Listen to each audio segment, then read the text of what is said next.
আউযু বিল্লাহি মিনাশ শাইতানির রাজিম। ওয়ালাকাদ খালাকনাল ইনসানা মিন সলসালিম মিন হামাইম মাসনুন। এবং নিশ্চয়ই আমি সৃষ্টি করেছি মানুষকে ঠনঠনা মাটি হতে, শুকনা মাটি হতে, যে মাটিটা মিন হামাইম মাসনুন, দুর্গন্ধময় কালো কাদা থেকে সংগ্রহ করা হয়েছে। তাহলে মানুষকে আল্লাহ সৃষ্টি করছেন ঠনঠনা শুকনা মাটি দ্বারা, সলসল। হামাইম মাসনুন, মেন হামাইম মাসনুন, মেন মানে হতে, আর হামা হলো কালো কালো কাদা, আর মাসনুন হলো বাসি, দুর্গন্ধময়। অর্থাৎ আদম আলাইহিস সালামের জন্য যে মাটিটা আল্লাহ তাআলা সমগ্র পৃথিবীর থেকে সংগ্রহ করেছেন, এই মাটিটির উপরে একাধারে 40 বছর পর্যন্ত বৃষ্টি বর্ষানো হয়েছে। ফলে এই মাটিটা দুর্গন্ধময় কাদায় পরিণত হয়েছে। পরবর্তীতে আবার এই মাটিটাকে আল্লাহ তাআলা 40 বছর পর্যন্ত রৌদ্রে শুকিয়েছেন। ফলে এই মাটিটা ঠনঠনা ঝনঝনে মাটিতে পরিণত হয়েছে। এইগুলো 80 বছর। তৃতীয় 40 বছর এই মাটিটাকে পৃথিবীর সব ধরনের পানি দ্বারা মেজে মেজে এটাকে গাড়া কাদায় পরিণত হয়েছে, যেটা আল্লাহ অন্য জায়গায় আল্লাহ বলছেন তিন এন লাজিব, প্লাস্টিক কেলে বা গাড়া কাদা। তাহলে মাটিটাকে প্রথম 40 বছর ভিজানো হয়েছে, দুর্গন্ধময় কাদায় পরিণত হয়েছে। দ্বিতীয় 40 বছর শুকানো হয়েছে। তৃতীয় 40 বছর সব ধরনের পানি দ্বারা মেজে মেজে গাড়া কাদায় পরিণত করে মক্কা এবং তায়েফের মাঝখানে দোহনা নামী জায়গায় আদম আলাইহিস সালামের দেহটা আল্লাহ তৈরি করছেন, মাটির দেহটা। এই আদম আলাইহিস সালামের মাটির সাথে আমাদের মাটি ওর মধ্যে একসঙ্গে আল্লাহ নিয়েছেন। আমরা পৃথিবীর যত মানুষ আসবো, এই সব মানুষের মাটি, পানি, মাটি, আগুন, বাতাস সবই আদমের সাথে একসঙ্গে নিয়েছেন আল্লাহ তাআলা। তো আদমকে এভাবে আল্লাহ সৃষ্টি করার পরে তার পায়ের দিক থেকে রুহ ছেড়ে দিয়েছেন। রুহ যখন হাঁটু পর্যন্ত আসে, তখন আদম আলাইহিস সালাম দাঁড়াবার চেষ্টা করছে। কোরআনে আল্লাহ আয়াত নাযিল করেন, খলিকাল ইনসানু আজুলা, মানুষকে ব্যস্ত সৃষ্টি করা হয়েছে। প্রাণটা এখনো ভিতরে যেতে পারে নাই, তারা কিছু দাঁড়াবার চেষ্টা করছে। এরপরে এই প্রাণটা যখন আস্তে আস্তে মস্তিষ্কের মধ্যে গেছে, তখন আদম আলাইহিস সালামের মস্তিষ্ক সুরসুর করে উঠেছে এবং তিনি হাসি দিয়েছেন। হাসি দিয়েই বলেছেন আলহামদুলিল্লাহ। এই হাসি দিয়ে আদম আলাইহিস সালাম যে আলহামদুলিল্লাহ বললেন, এইটা আদম আলাইহিস সালামের প্রথম মুখের কথা, এর আগে আর কিছুদিন বলেননি। তো এই কথা শুনে আল্লাহ তাআলা জবাব দিলেন, ইয়ারহামুকুমুল্লাহ, তোমাদের প্রতি আল্লাহ রহম করুন।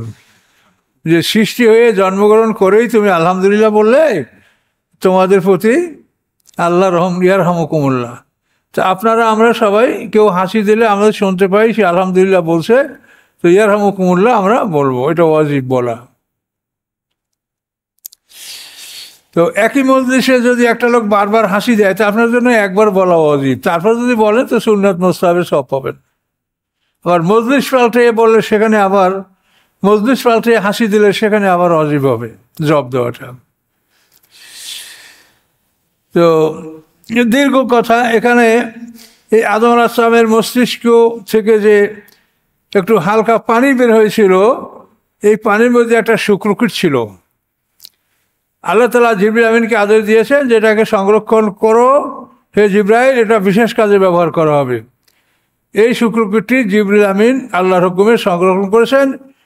পরবর্তী যখন ঈসা আলাইহিস সালাম দুনিয়াতে আসবেন, তখন এই শুক্রকীটটি জিবরিল আমিন বাতাসের মাধ্যমে ফুঁক দিয়ে মরিয়ামের জনিদারে পৌঁছে দিয়েছেন, যেটা কোরআনে সম্পূর্ণ বিবরণ আছে। আল ইমরানে আছে, তারপরে সূরা মরিয়ামে আছে। এই বিশাল এই ঘটনা কোরআনে উল্লেখ আছে।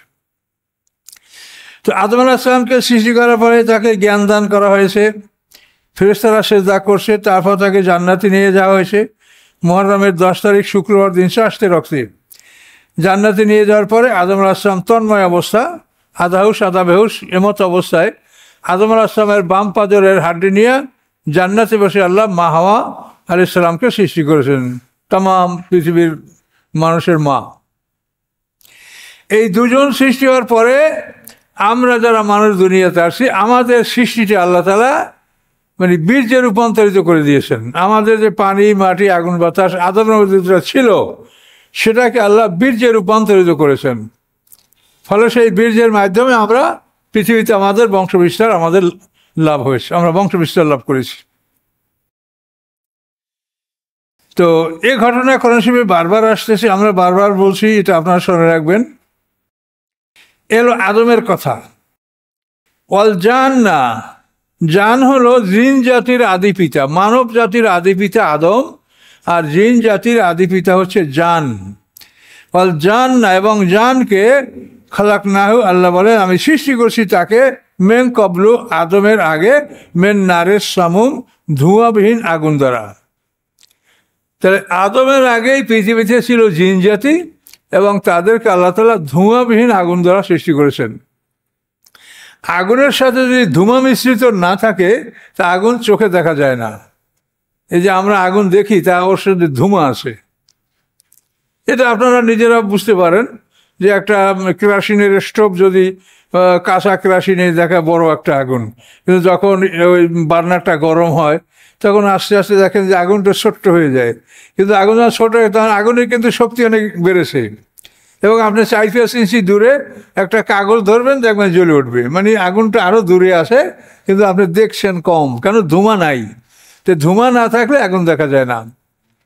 এই জন্য জান্না মানে অন্ধকার, জিন জাতিকে আল্লাহ তাআলা ধোঁয়াবিহীন আগুন দ্বারা সৃষ্টি করার কারণে তাদেরকে আমরা দেখতে পাচ্ছি না। আর আনাসা মানে দেখতে পাওয়া, এর থেকে ইনসান মানুষ আমাদেরকে দেখতে পাওয়া যায় আর ওদেরকে দেখতে পাওয়া যায় না। তো আল্লাহ বলেন জানকে আমি সৃষ্টি করছি আদমের আগে ধোঁয়াবিহীন আগুন দ্বারা। তো আমাদের আগে এই জিন জাতি পৃথিবীতে ছিল, কত লক্ষ বছর তারা ছিল তো এটা আমরা সঠিক বলতে পারি না, তবে যে পরিসংখ্যান আছে আমরা সেটা আপনাকে বলবো। এই জিন জাতি পৃথিবীতে গোটা পৃথিবীর নিয়ামত এখন আমরা যেমন এখন ভোগ করি, এই পৃথিবীটা ছিল তাদের দখলে তখন। কিন্তু এরা যখন দীর্ঘকাল পার হয়ে যাওয়ার পরে আপোষে মারামারি কাটাকাটি খুনাখুনি করেছে, তখন আল্লাহ তাআলা জিবরিল আমিনকে একদল ফেরেশতা সহ পৃথিবীতে পাঠিয়েছেন যে এদেরকে সরল জমি থেকে তাড়িয়ে দাও। তাফসীরের ভাষা ফাতরাদাহুম ইলাল জাযাইরি ওয়াল জিবাল, ফেরেশতারা জিন জাতিকে পাহাড়ে এবং জঙ্গলে তাড়িয়ে দিয়েছে। সরল জমিনটা আমাদের জন্য ফাঁকা করে রাখা হয়েছে, ক্লিয়ার করে রাখা হয়েছে, কিন্তু জিন জাতিকে পাহাড়ে জঙ্গলে জাযাইরে ওয়াল জিবাল, জাযাইর মানে দ্বীপ, জাজিরা, জাজিরাতুল আরব উপদ্বীপ, তো দ্বীপে জঙ্গলে তাদেরকে তাড়িয়ে দেওয়া হয়েছে। সরল জমিনটা ফাঁকা করেছেন আল্লাহ, এটা ফাঁকা। তো এই সময় জিবরিল আমিনের এই অভিযানের সময় একটা বাচ্চা জিনেরা ফেলে চলে গেছে। জিবরিল আমিন সেই বাচ্চাটা, ছোট বাচ্চা, তুলে কোলে নিয়ে এখন ওর মা বাবাকে খুঁজছে, কিন্তু খুঁজে সে মা বাবাকে পায় না। যখনই ফেরেশতা জিনেরা দেখে যে জিবরিল আমিন, তখন ওরা পালায় ভয়তে। কিন্তু উনি যে বাচ্চাটা নিয়ে যাচ্ছে আর বলছে যে এই বাচ্চাটা দেখো কার, কিন্তু জিনেরা কেউ থামে না, ওনাকে দেখলেই পালায়।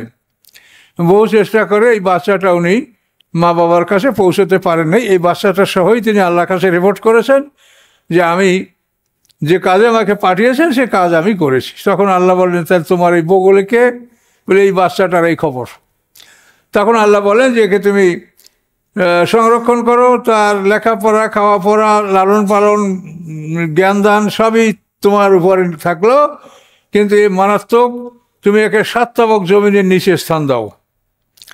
তো জিবরিল তাকে আল্লাহর হুকুমে 7 তাবক জমিনের নিচে রেখে তার লালন পালন এবং শিক্ষা দীক্ষার ব্যবস্থা করেন। তো তাফসীরে বলা আছে 1000 বছর ইবাদত করার পরে আল্লাহ তাআলা জমিনের 1 স্তবক উপরে ওঠার অনুমতি দিলেন। এইভাবে 7000 বছর ইবাদত করার পরে 7 তাবক জমিনের উপরে, এরপরে আরও 7000 বছর ইবাদত করার পরে 7 আসমানের উপরে আল্লাহর আরশের নিচে যে ফেরেশতাদের সীমানা সিদরাতুল মুনতাহা, এই পর্যন্ত তার যাতায়াত এবং ফেরেশতাদের সাথে তার চলাফেরার সুযোগ আল্লাহ করে দিলেন। তো এই শয়তানের যে বাচ্চা আজাজিল, তো এই আদমকে সিজদা করতে অস্বীকার কারণে এই কাফের হলো। এই দেখেন সামনে আপনি পাচ্ছেন। ইজ ক্বালা রাব্বুকা লিল মালাইকাতি ইন্নী খালিকুম বাশারাম মিন সালসালিম মিন হামাইম মাসনুন। স্মরণীয় ঘটনা যখন বললেন আপনার রব হে মুহাম্মদ সাল্লাল্লাহু আলাইহি ওয়াসাল্লাম ফেরেশতাদেরকে, ইন্নী খালিকুন বাশারান, আমি সৃষ্টি করতে যাচ্ছি মানুষ, মিন সালসালিম মিন হামাইম মাসনুন, শক্ত হাড্ডি দ্বারা, যে শক্ত মাটি দ্বারা যেটা সংগ্রহ করা হয়েছে দুর্গন্ধময় কাদা হতে।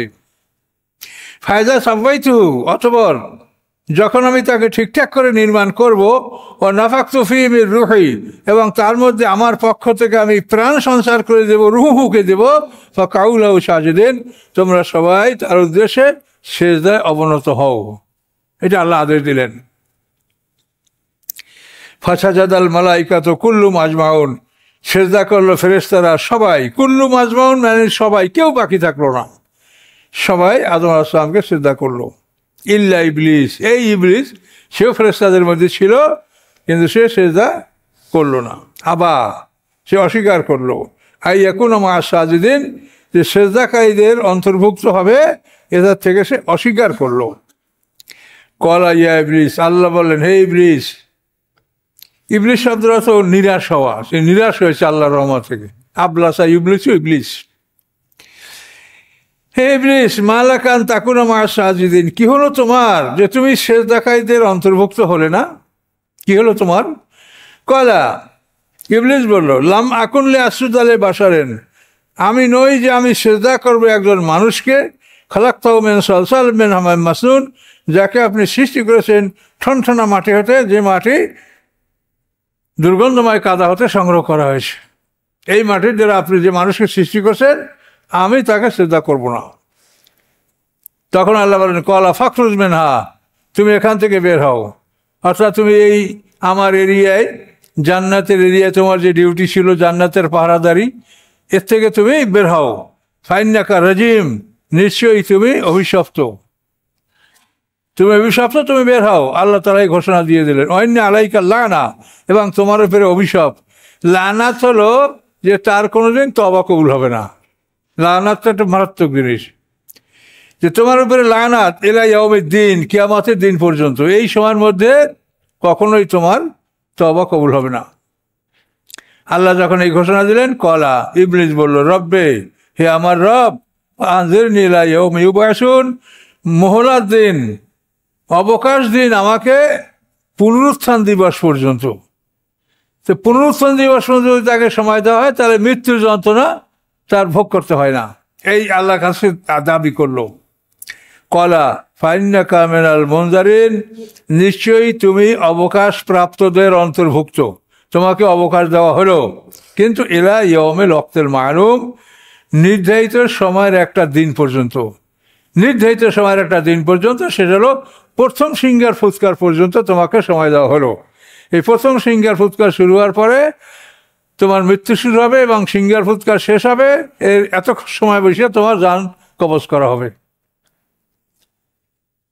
তাহলে ইবলিস যেটা চাইছিল দ্বিতীয় ফুৎকার পর্যন্ত, সেই পর্যন্ত আল্লাহ তাকে হায়াত দেন নাই, প্রথম সিঙ্গার ফুৎকারেই তার সমাপ্তি ঘটেছে।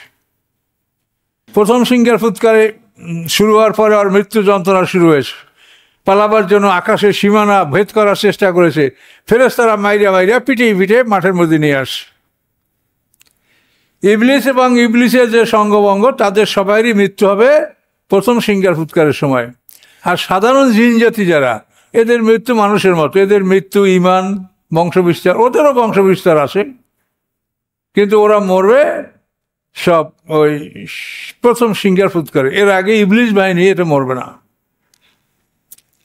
ইলা ইয়াউমিল ওয়াক্তিল মা'লুম, নির্ধারিত সময়ের দিন পর্যন্ত তোমাকে অবকাশ দেওয়া হলো। ক্বালা, শয়তান বলল, রব্বি, হে আমার রব, বিমা আগাইতানি, যে কারণে আপনি আমাকে পথভ্রষ্ট করলেন, বিপদগামী করলেন, লা উযায়্যিনান্না লাহুম ফিল আরদি, অবশ্যই আমি পৃথিবীকে তাদের জন্য মানে আমি সুসজ্জিত করব। উযায়্যিনান্না লাহুম, আমি সুসজ্জিত করব তাদের জন্য পৃথিবীতে সব কিছু, পৃথিবীর সব জিনিস আমি এমন করে সুন্দর করে তাদের সাথে আমি তাদের সামনে উপস্থাপন করব যে তারা আমার কথা শুনবে, আপনার কথা শুনবে না। ওয়ালা উকবিয়ান ওয়ালা উকবিয়ান্নাহুম আজমাইন, এবং তাদের সবাইকে আমি বিপদগামী করব।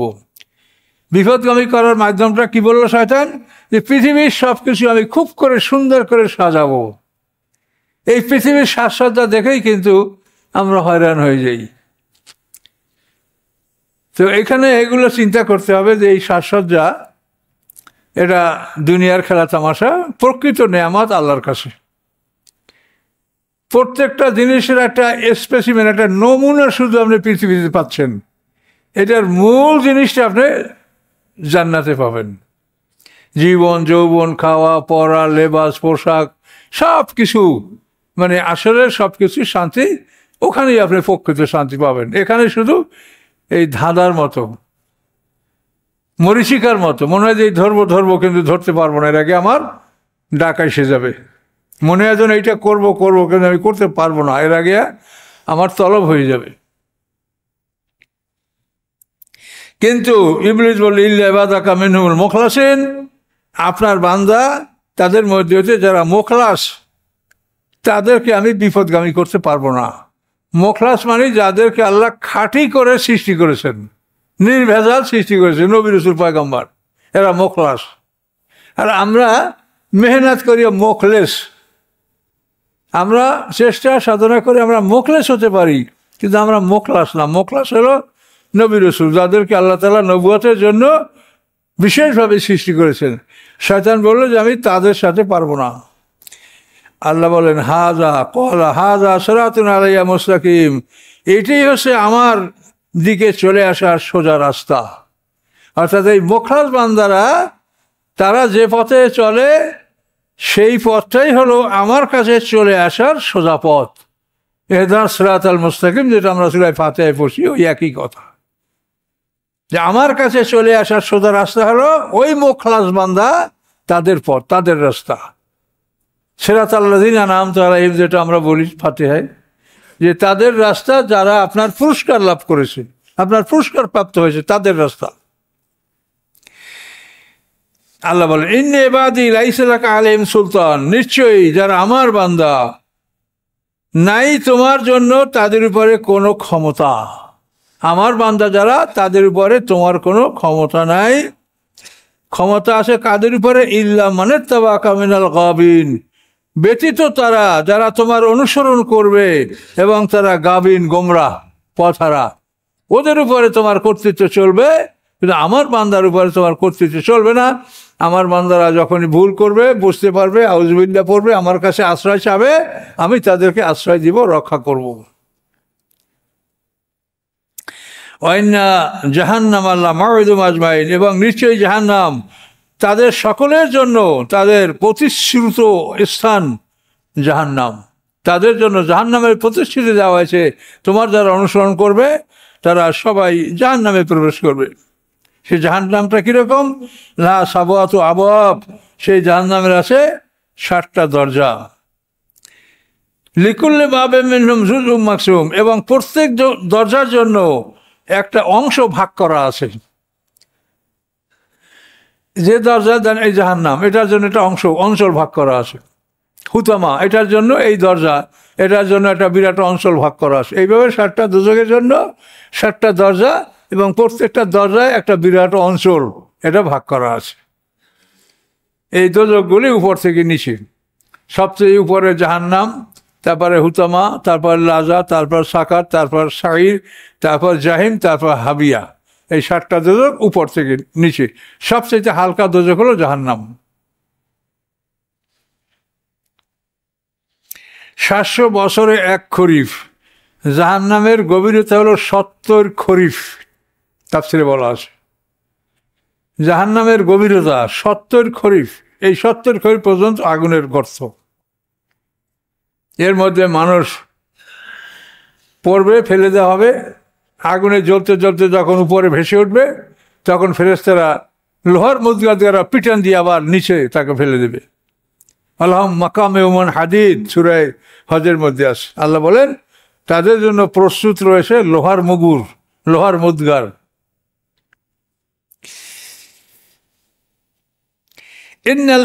এখন তো অপরাধীদের আমরা কথা শুনলাম, তো ইন্নাল মুত্তাকিনা ফি জান্নাতিন ওয়া উয়ুন, নিশ্চয়ই যারা মুত্তাকিন, যারা আল্লাহকে ভয় করে, তারা বাগানের মধ্যে অবস্থান করবে এবং ঝর্ণার মধ্যে। তাদের বাড়িঘরগুলি যেখানে থাকবে বাগান এবং ঝর্ণা, এর মধ্যে তাদের বাড়িঘরগুলি থাকবে। আল্লাহ বলেন উদখুলুহা বিসালাম, প্রবেশ করো ওই বাড়িঘরে নিরাপদে, নিরাপদ, কোনো ভয় ভীতি নাই। আমিনিন, শান্তি সহকারে এবং নিরাপত্তা সহকারে তোমরা এই বাড়িঘরে, তোমাদের এই বাড়িগুলি তোমাদের নামে বরাদ্দ, এখানে তোমরা প্রবেশ করো। প্রত্যেকটা মানুষের নামে এই জান্নাতের বাড়ি, জাহান্নামের বাড়ি বরাদ্দ আছে। এবং আমরা যে আমল করি, সকাল বিকাল রোজা, নামাজ, ইবাদত, বন্দেগী, এগুলা ফেরেশতারা আল্লাহর কাছে নিয়ে যায়। আল্লাহকে দেখাইয়া আল্লাহর অনুমতিক্রমে তারা আমাদের এটা ইল্লিন সিজিনে জমা করে এবং জান্নাতে যে আমাদের বাড়ি আছে ওই বাড়িতে তারা নেয়ামত তৈরি করে। প্রতিদিনই আমাদের আমলের মাধ্যমে জান্নাতে আমার জন্য গাছপালা, ফল মূল, বাগ বাগিচা এটা তৈরি হচ্ছে। এটা সবই পৃথিবীর থেকে ওখানে যাচ্ছে এবং এগুলি তৈরি হচ্ছে। এই পৃথিবী স্বর্ণে ভরা। এই পৃথিবীতে আপনি যদি বলেন সুবহানাল্লাহ, আলহামদুলিল্লাহ, লা ইলাহা ইল্লাল্লাহ, আপনি যদি সূরা ফাতিহা পড়েন, ইখলাস পড়েন, তো চাকা চাকা স্বর্ণ আপনার জান্নাতের বাড়িতে জমা হচ্ছে। কিন্তু এই পৃথিবীর যে স্বর্ণ, এগুলো দেখবেন সব ছাই হয়ে যাবে। হাসরের ময়দানে আপনি মাঠে দেখবেন যে মানুষের এই স্বর্ণগুলি চাকা চাকা স্বর্ণের বার মানে পদদলিত করে যাচ্ছে। তখন মানুষ বলবে, হায় রে স্বর্ণ, তোমার জন্য আমি মানুষকে খুন করেছি, তোমার জন্য আমার হাত কাটা হয়েছে, তোমার জন্য আমার পা কাটা হয়েছে, তো এখন তো তোমার কোনো মূল্য নাই। অর্থাৎ পৃথিবীতে যেগুলি আমরা খুব মূল্যবান মনে করি, যেগুলির জন্য আমরা মারামারি, কাটাকাটি, লড়াই করি, পরকালে এগুলির কোনো অস্তিত্ব থাকবে না। এবং পৃথিবীতে যেগুলোর অস্তিত্ব আপনি দেখতে পান না, আপনি নামাজ পড়ছেন, দেখাইতে পারবেন? এটা বলতে পারবেন যে আমি নামাজ পড়েছি, অস্তিত্ব নেই, দেখানো যায় না। আপনার ইবাদত, বন্দেগী, তেলাওয়াত, কিছু এর অস্তিত্ব আমরা দেখাতে পারি না। এগুলি পরকালে অস্তিত্ব লাভ করবে। আর এই পৃথিবীতে যেগুলির অস্তিত্ব আছে, এগুলি পরকালে অস্তিত্বহীন হয়ে পড়বে, ওগুলোর কোনো পাত্তা থাকবে না। কাজেই এগুলো বুঝে শুনে আমাদের কাজ করতে হবে এবং সবসময় সতর্ক থাকতে হবে যে আমার শত্রু আমার পিছনে লাগাই আছে, সময় পাইলে আক্রমণ করবে। উদখুলুহা বিসালাম, সালাম মানে শান্তি, আমিনিন নিরাপদ। ও নাজানা মাফি সুদুরিম মিন গিল্লিন, আল্লাহ বলেন তুলে নেব আমি যা আছে তাদের অন্তরের মধ্যে প্রতিহিংসা। জান্নাতে যারা যাবে তাদের অন্তর থেকে আল্লাহ প্রতিহিংসা তুলে নেবেন। দুনিয়া যেমন আমার অভাব নাই, কিন্তু উনি আমার সাথে বড়, উনি আমার সাথে ধনী, এই জন্য আমার মনে একটা প্রতিহিংসা থাকে। আল্লাহ বলেন জান্নাতি মানুষের মধ্যে এই প্রতিহিংসা থাকবে না। এই জন্য জান্নাতের পুরুষরা অনেক স্ত্রী পাবে, এই স্ত্রীদের মধ্যে ওরকম প্রতিহিংসা থাকবে না যে প্রতিহিংসা দুনিয়ায় নারীদের মধ্যে আসে। এই প্রতিহিংসাটা থাকবে না। প্রতিহিংসা থাকলেই কিন্তু অশান্তির সৃষ্টি হয়।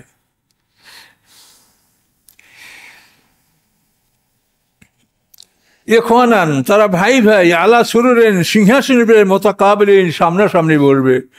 তারা ভাই ভাই সিংহাসনের সামনাসামনি বলবে এবং জান্নাতি অন্যান্য আপনাদের বন্ধু বান্ধব, এখন যারা এই আপনারা একসঙ্গে তাফসীর শুনছেন, এরাই আপনারা জান্নাতে ভাই ভাই হিসাবে এক জায়গায় বসবাস করতে পারবেন। আর হতে পারে দুনিয়া আপনার আপন ভাই, কিন্তু আপনার সাথে যার দিনই সম্পর্ক নাই, সেই ভাইয়ের সাথে আপনার সম্পর্ক নাও থাকতে পারে, কিন্তু আপনারা এই যে আছেন, এটা কোরআনেই বলা আছে আল্লাহ কিল্লাহ আমাজেন, মানে সমস্ত ভাইরা সেদিন, সমস্ত ভাইগণ এরা একমাত্র সবাই ভ্রাতৃত্ব দুশ্মনীতে পরিণত হবে ইল্লাল মুত্তাকিন। এই মুত্তাকিনদের ভ্রাতৃত্ব যেটা, এইটা অবশিষ্ট থাকবে, আর সব ভ্রাতৃত্ব শত্রুতে পরিণত হবে। আল্লাহ কিল্লাহ বাজুম ইয়াবেন বায়াজেন ইয়ামাজেন লি বায়াজেন আদবুন ইল্লাল মুত্তাকিন।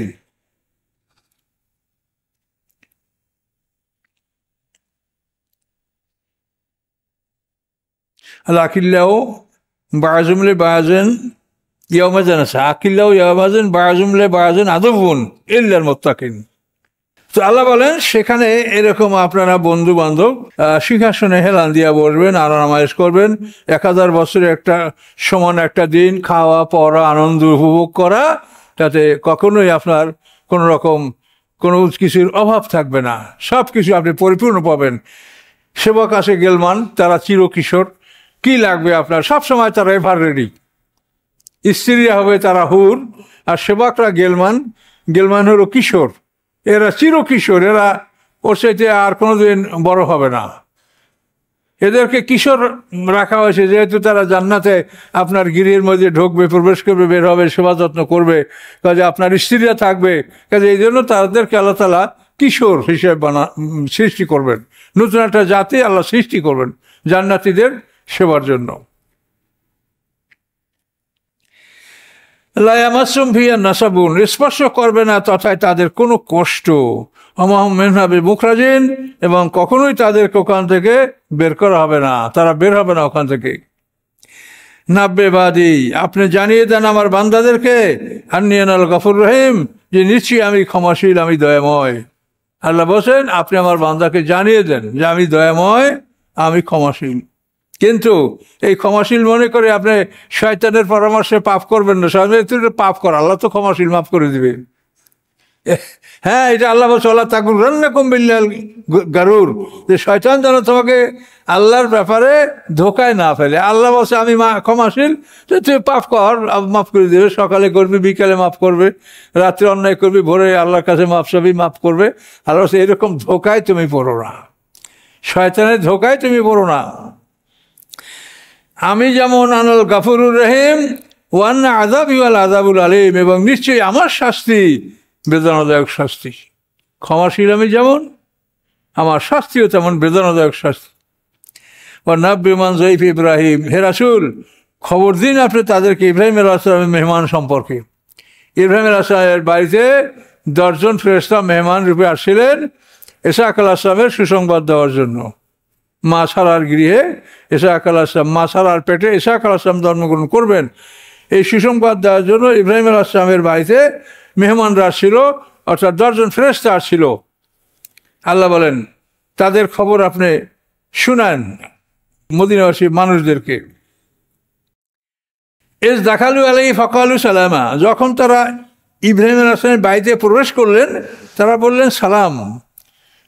ক্বালা ইন্না মিনকুম ওয়াজিলুন, ইব্রাহিম আলাইহিস সালাম বললেন যে আমরা আপনাদের থেকে ভীত, আপনাদেরকে আমরা ভয় পাচ্ছি। যে কারা আপনারা? পরিচিত না, অপরিচিত মানুষ। কারা? ইন্না মিনকুম ওয়াজিলুন, আমরা আপনাদের থেকে ভীত।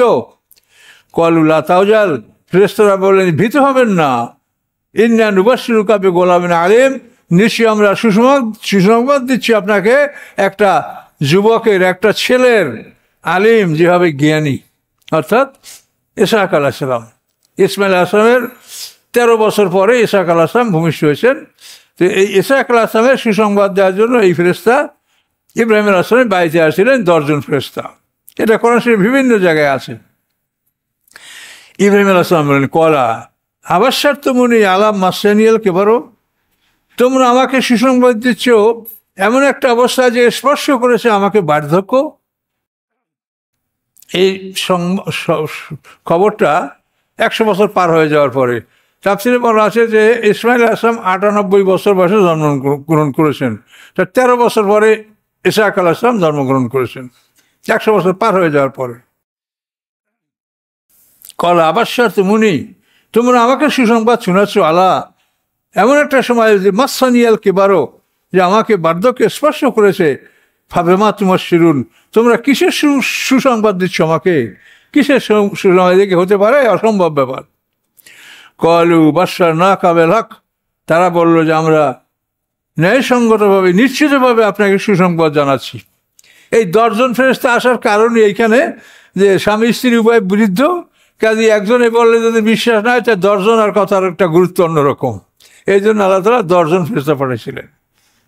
বলল যে আমরা আপনার কাছে সত্য নিয়ে এসেছি। ফালা তাকুম মিনাল কানিতিন, আপনি নিরাশদের অন্তর্ভুক্ত হবেন না। যারা নিরাশ হয় তাদের অন্তর্ভুক্ত হবেন না, আপনি নিরাশ হবেন না।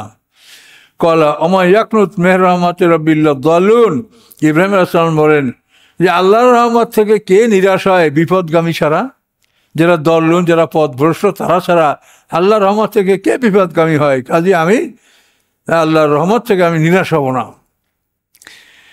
এরপরে এই ইব্রাহিম আলাইহিস সালামকে সুসংবাদ দেওয়ার পরে ইব্রাহিম আলাইহিস সালাম জিজ্ঞাসা করলেন ফামা খাতবুকুম আইয়ুহাল মুরসালুন, তোমাদের আর কি কাজ আছে হে প্রেরিত ফেরেশতাগণ? এই 10 জন ফেরেশতা যে শুধু তার একটা সন্তানের সুসংবাদ দেওয়ার জন্য আসে এটা না, ইব্রাহিম আলাইহিস সালাম বুঝে ফেলেছেন যে এরা আরও কোনো মিশন নিয়ে বা প্রোগ্রাম নিয়ে আসছেন। ফামা খাতবুকুম, কি তোমাদের কার্যক্রম আছে, আইয়ুহাল মুরসালুন, হে প্রেরিত ফেরেশতারা বলো। কলু, তারা বলল, ইন্না উরসিলনা ইলা কওমিন মুজরিমিন, নিশ্চয়ই আমরা প্রেরিত হয়েছি একটা অপরাধী সম্প্রদায়ের প্রতি। এই অপরাধী সম্প্রদায় হলো লূত সম্প্রদায়। ইব্রাহিম আলাইহিস সালামের পুত্র সন্তানের সুসংবাদ দিয়া এখান থেকে উত্তর দিকে, লূত আলাইহিস সালামের বাসস্থান ছিল উত্তর দিকে সুদুম শহরে, সেদিকে এই ফেরেশতারা যাবে। ইন্না উরসিলনা ইলা কওমিন মুজরিমিন, আমরা প্রেরিত হয়েছি একটা অপরাধী সম্প্রদায়ের প্রতি। ইল্লা আলা লূত, শুধু লূত পরিবার বাদে, লূত পরিবার রক্ষা পাবে সে বাদে। ইন্না লা মুনাজ্জিহুম আজমাইন, নিশ্চয়ই আমরা লূত পরিবারকে সবাইকে আমরা মুক্তি দিব। ফেরেশতারা বললেন, ইল্লা ইমরাতাহু, ব্যতীত তার স্ত্রী, তার স্ত্রীকে আমরা মুক্তি দেব না, সে ধ্বংস হবে। কদ্দার না, স্থির করেছি আমরা, ইন্নাহা, নিশ্চয়ই সে লামিনাল গাবিরিন, সে হবে পশ্চাতে অবস্থানকারীদের অন্তর্ভুক্ত। যারা পিছনে থাকবে তাদের অন্তর্ভুক্ত হবে এই মহিলা, কাজে তাকে মুক্তি দেওয়া হবে না, এছাড়া লূত পরিবারের সবাই মুক্তি পাবে। আল্লাহ তাআলা আমাদেরকে কথাগুলি বারবার বলেন যাতে আমরা স্মরণ রাখতে পারি, মনে করতে পারি এবং আমরা যাতে সতর্ক হই। এই জন্য আল্লাহ তাআলা আমাদেরকে কথাগুলি বারবার করে বলছেন। আমরা এ পর্যন্ত রাখলাম আর কি। এই লূত আলাইহিস সালাম কিন্তু ইব্রাহিম আলাইহিস সালামের ভাই ছেলে, আপন ভাই ছেলে।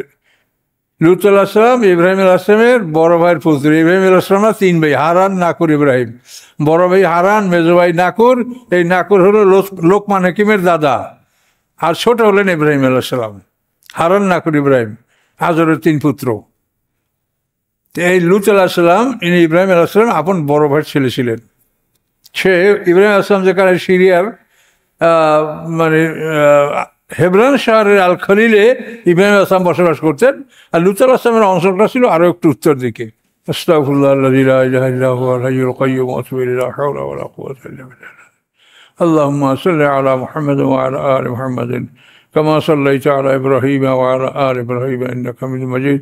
আল্লাহুম্মা বারিক আলা মুহাম্মাদ ওয়া আলা আলি মুহাম্মাদিন কামা বারাকতা আলা ইব্রাহিম ওয়া আলা আলি ইব্রাহিম ইন্নাকা হামিদুম মাজিদ। আল্লাহুম্মা আমিন।